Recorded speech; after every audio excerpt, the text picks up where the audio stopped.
Well, in our last class, we have discussed about digestion. Then, another very important physiological process that takes place in our body is the respiration. Respiration is a chemical process. It is a catabolic process, that is energy releasing process. In this process, glucose is broken down into carbon dioxide and water, and energy is released.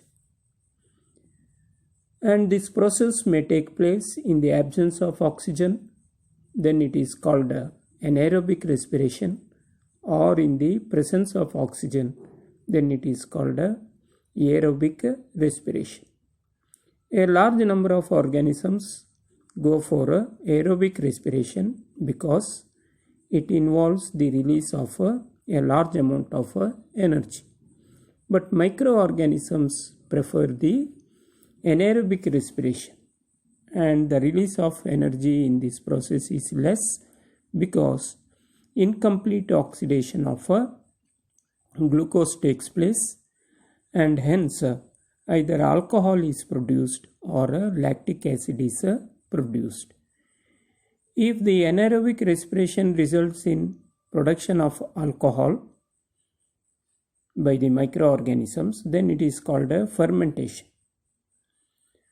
And in human muscles, at times when there is strenuous physical exercises, then muscles get tired or there will be cramps in muscles. It happens because of insufficient supply of oxygen, and the muscle fibers will conduct anaerobic respiration, and because of that lactic acid is produced. So there are differences between aerobic and anaerobic respiration. Then let us discuss about a human respiratory system.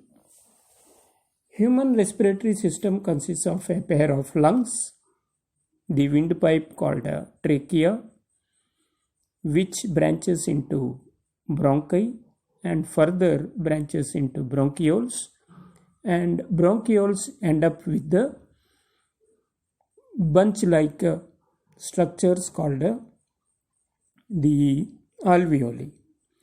Alveoli is the part where exactly the exchange of gases takes place by a process called diffusion. So from alveoli, oxygen enters into blood, and in the blood there are RBC, and RBC contains hemoglobin. So hemoglobin combines with the oxygen and carries oxygen all through the body. Meanwhile, the carbon dioxide that was collected from tissues will be brought to the lungs through plasma. The intake of air into the lungs is called as inspiration, and giving out air is called as expiration. During inspiration, the diaphragm moves down and lungs expand, chest box relaxes, then a low pressure is created inside, and because of that, air from outside enters into lungs. When the diaphragm moves up, a pressure is exerted on the lungs, which will result in a contraction of lungs and the contraction of chest box, and air is pushed out, and that is called as expiration. So inspiration and expirations are only the part of breathing, they are physical processes. In case of fishes, the rate of breathing is high because oxygen available in the water is less.